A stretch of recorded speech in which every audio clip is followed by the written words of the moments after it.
Welcome back to the channel and welcome back to another weekly price action journal. So again, keeping up with the regular routine of ensuring that you've taken the time to carry out your weekly price action journal, super important. And again, it's one of the keys to success in terms of enhancing, developing, and finalizing your trading models in terms of how you're going to formulate your edge into the market. So we're going to get straight into this, and as usual, top-down approach, going through the various different important time frames and the key takeaways from each. And again, hopefully, by the end of this, you take something away, something that maybe you can add, or maybe something that gives you a different perspective and just helps you moving forward within your own trading journey. So, with that being said, let's get into it. Okay, so you notice on screen we have the weekly time frame. Now, I don't typically start with a weekly time frame, but I thought it was useful to do so. So, looking at last week's candle and how it expanded to form all-time highs, obviously purging this high, displacing through this high. So we can see that we've got this 3 candle delivery here, these 3 weekly candles. Market gapped up, creating this liquidity void here, or volume imbalance, whichever, and ultimately creating the fair value gap, right? So we have that unfilled, unmitigated, if you will. So because of this 3 candle delivery, and you could argue fair value here, so let's just, for the sake of this, put that purged high in. Okay, we could potentially see fair value around this level. Now the reality is price did not trade down to this low during this week, but fair value could be seen here. But because of this 3 candle delivery, I wanted to see or confirm whether a breakaway gap, to determine whether this is likely or potentially a breakaway gap. I wanted to see whether there's a daily fair value gap, bullish fair value gap within here where price could likely react to. So this week we're reviewing NQ. I felt that NQ had better price action. And one other sort of bit of information, again, if we're looking at this week's price action, obviously no news Monday, Tuesday, CPI Wednesday, PPI and unemployment claims on Thursday, and then no news on Friday. Okay, so that's how the economic calendar was shaping up. So I was ultimately looking at I mean, we were probably going to look at the largest expansive move on Wednesday for CPI, and then potentially something may or may not form on Thursday, again, depending on how much we expanded on the Wednesday.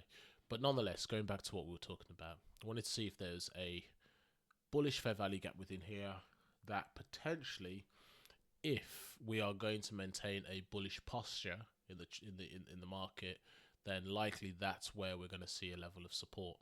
Now, in order to see lower prices, if we do have a bullish fair value gap, daily fair value gap in here that price can react to, if that fails on the aligned pairs, so between specifically ES and NQ, if that aligned BISI daily fails, then I will take that, and we see price trade to and through and close below, I would look at that as a clear indication that we're likely going to trade into this volume imbalance or liquidity void here in this this BISI. But as we can see, price did not do that. So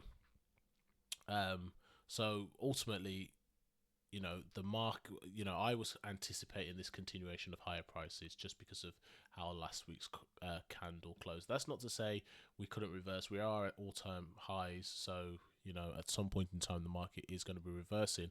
But again, with the market ultimately gapping higher and closing above this weekly high,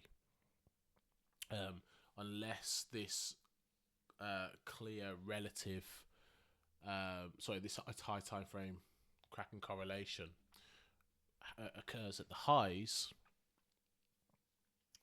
I don't want to be trying to call tops and bottoms, ultimately tops. I don't want to try and be doing that. So I'm going to stick with order flow, and I would look for the signatures in the market to confirm that we are going to continue higher. Okay, and so that's the weekly chart. So we drop down to the daily. So now what we can see within that candle, so if we just, for the sake of this,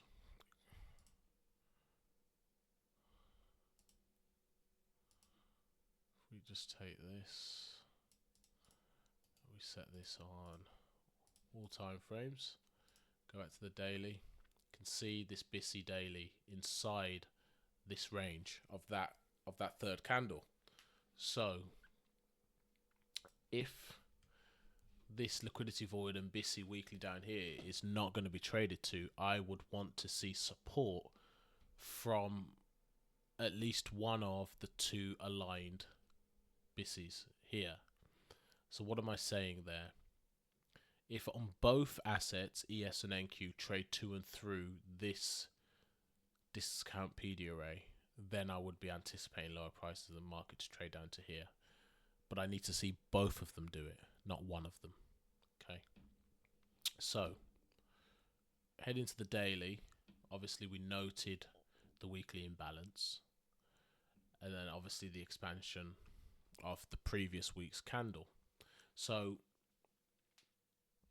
we identified the BISI daily. So we, as I said, this would act as a potential key price level to then see the resumption of institutional order flow for higher prices. So it's important to note that. It's important to know that this is the key level that I'm looking at. Yes, we've got the overlap of the old high here, but fundamentally, this is the key price level that we are ultimately monitoring. So as we can see, the market traded down into the BISI, into CE, before rejecting and repricing higher to set all-time highs, obviously purging this high here and then setting all-time highs. But also look at the bodies of the candles, of noting how the bodies of the candles are not violating, or certainly only trading into the upper half of the BISI daily. That's another important signature, and that is giving us, or certainly tipping its hat to us, that NQ specifically wants to reprice higher. NQ is not ready to reprice lower. Now, what we saw on ES was ES violated this BISI, and in doing that, what it's telling us, there is a slight decoupling of both markets. You've got NQ who wants to reprice higher and is respecting this discount PD array, and then you've got ES who is ultimately violating its discount PD array, indicating that it wants to invariably trade lower. Okay, so key PD array, key price level was the BISI daily. I'm just going to take a quick drink and we'll be right back. We're going to drop down to the 4-hour time frame.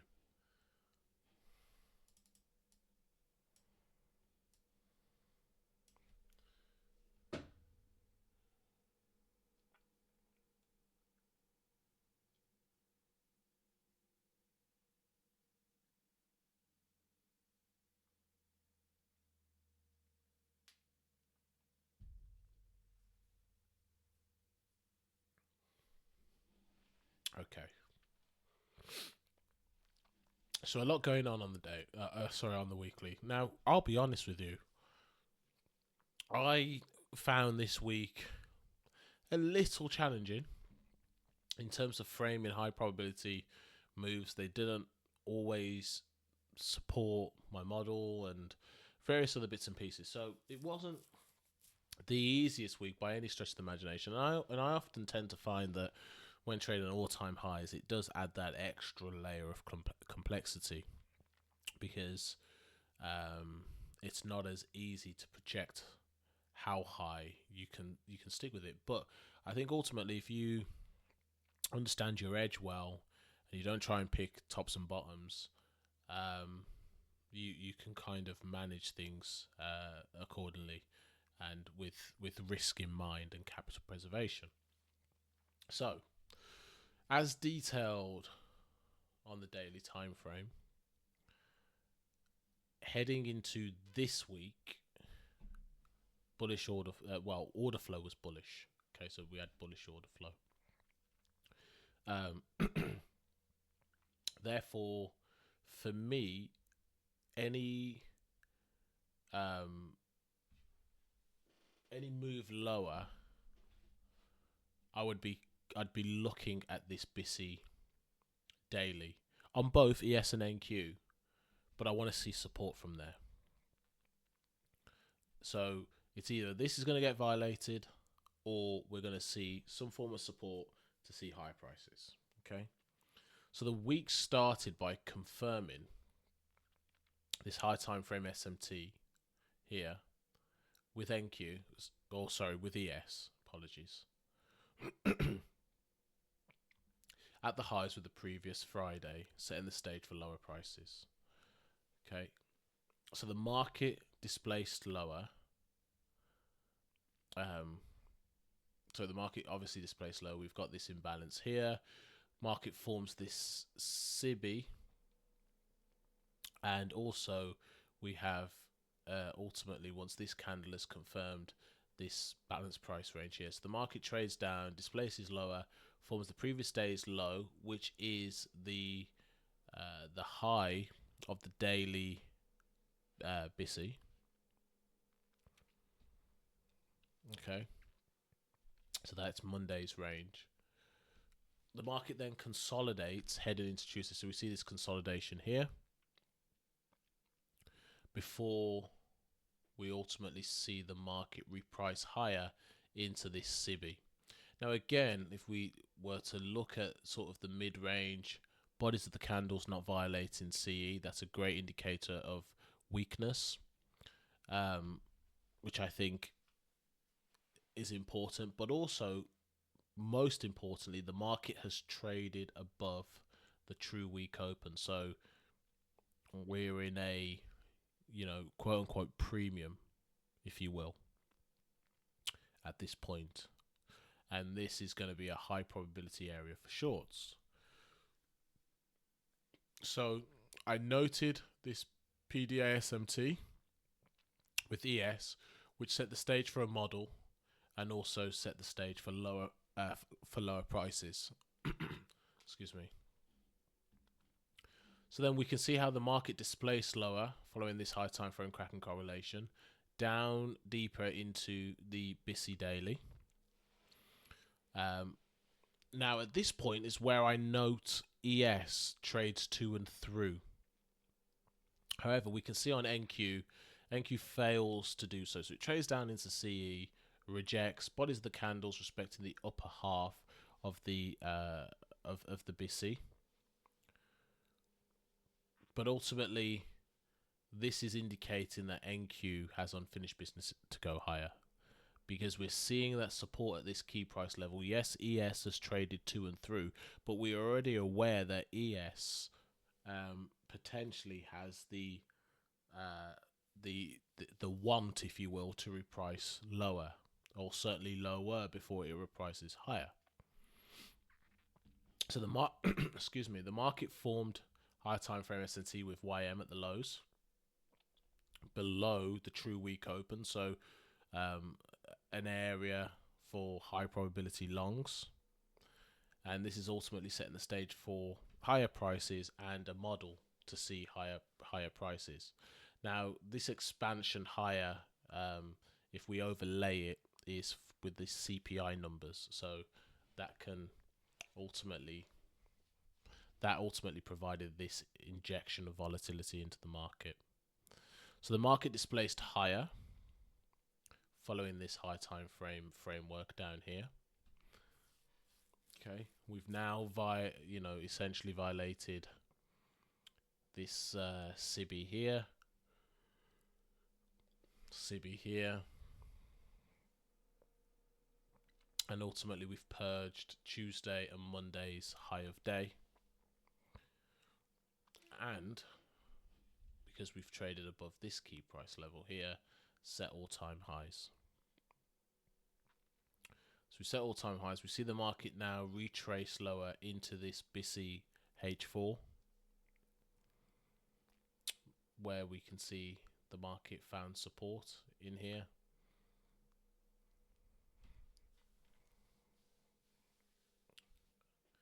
Finds support here and then displaces higher, purges this previous day's high for ultimately price high for for Thursday. Thursday's previous day's high. It's that one there. Apologies. Like that. Okay. Yep, so purchases previous day's high, setting new all-time highs, purges this Q3 high, which is this level here, this Q3 high, sets the all-time highs, and then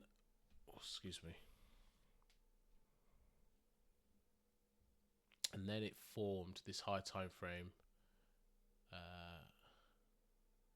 SMT at the highs with NQ before repricing lower, targeting and trading into this ultimately this H4 liquidity void or volume imbalance, if you will, before ultimately rejecting back into this daily, the range, back into this range here. So as you can see with the 4-hour time frame, it was all about timing here, and for me more so it was about opportunities forming outside my trade execution window.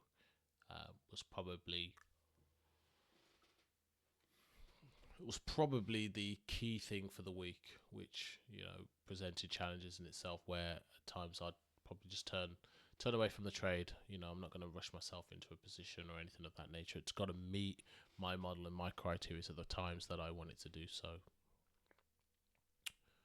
Okay, so let's venture down to the hourly time frame.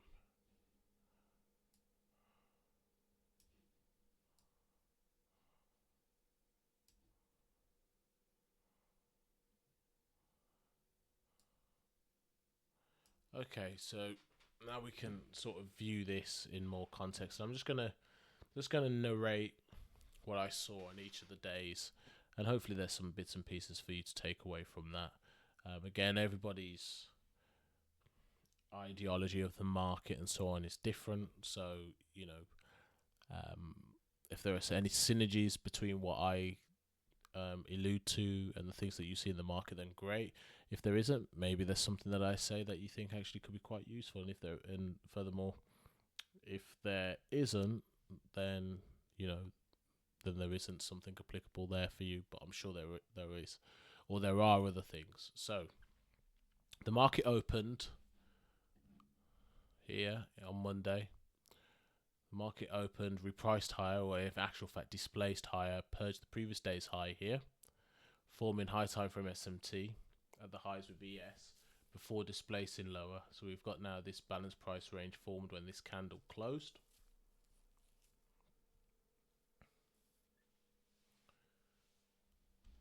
And then we can obviously see that, you know, as I said, this BPR, if price is going to continue lower, then we shouldn't see this violated at all. So the market consolidated here just prior to the New York AM session before displacing lower to form the low of the day here, and then essentially retracing back slightly, and then we see this large consolidation. Just excuse me for a second.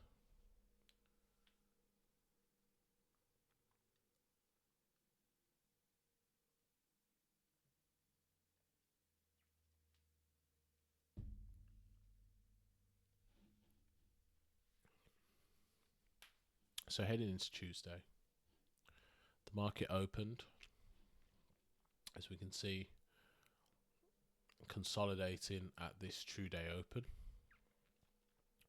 before we see this displacement higher,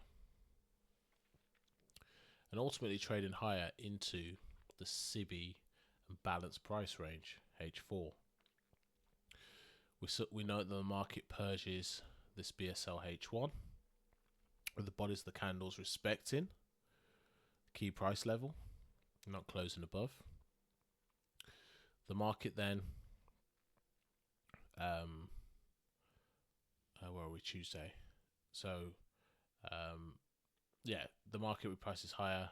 It forms this PDA SMT within the CBH4, and then the market reprices lower, confirming the bullish order block here. Potential trade opportunity there, if you want. Trades down, back in, so potential opportunity there, if you will.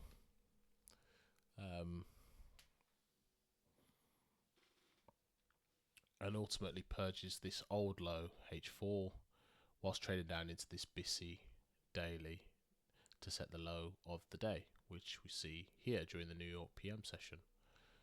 So then the market opens and remains on for Wednesday, remains in this tight consolidation. Now we kind of anticipate the tight consolidation because we had CPI. So we kind of knew that the market was ultimately going to create open float on both sides of the market and then potentially purge both sides to get that double purge before the market moves in its desired direction. So it remained in that tight range before repricing lower, purging the SSL H1, but failed to purge its previous day's low, forming this high time frame SMT with YM at the lows. And ultimately this framework here set the stage for higher prices. The market then repriced higher prior to the New York AM session. So we're here, just starts to reprice higher, confirming this bullish, high probability bullish order block. However, it's important to note at this time, ES, to validate the higher prices, ES had not validated its bullish order block.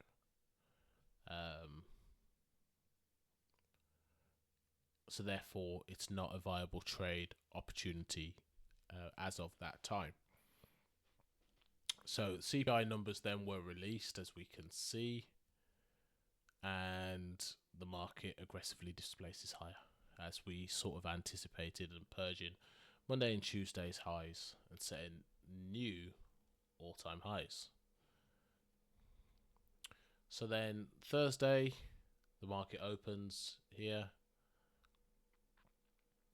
And this is following the consolidation that we saw during the Asia range. Market opens and then it sort of reprices lower, trending, if you will. And it trends down into this BSI H4, where we see the market form SSL H1 here, and then we see the market ultimately is within this hourly BSI, but the market then goes back into a consolidation, and then we see a purge of the low. So now we've purged the SSL H1 with what ultimately now becomes the SSL New York AM session low, so low of the session. Market then reprices higher again. Doesn't take out, in my opinion, time-based liquidity. Yes, there is SMT here, but it's not SMT that I would use. It is low time frame. I wouldn't use it. Trades higher, doesn't purge any liquidity, and then we see the market continue to reprice lower, taking out the New York session low.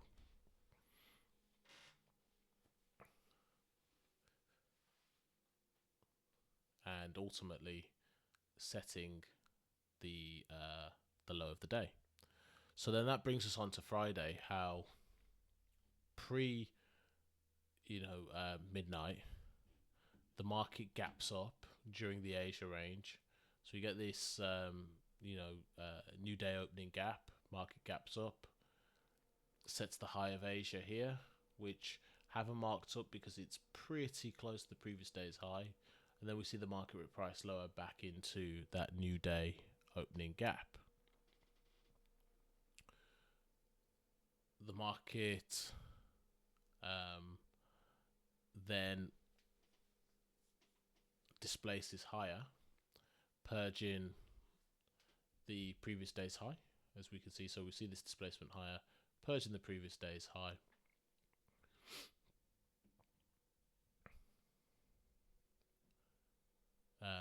So purging the previous day's high, and then ultimately trading up and purging the previous day's high from Q3. So this is a daily swing point. That's why it's annotated in a slightly different color.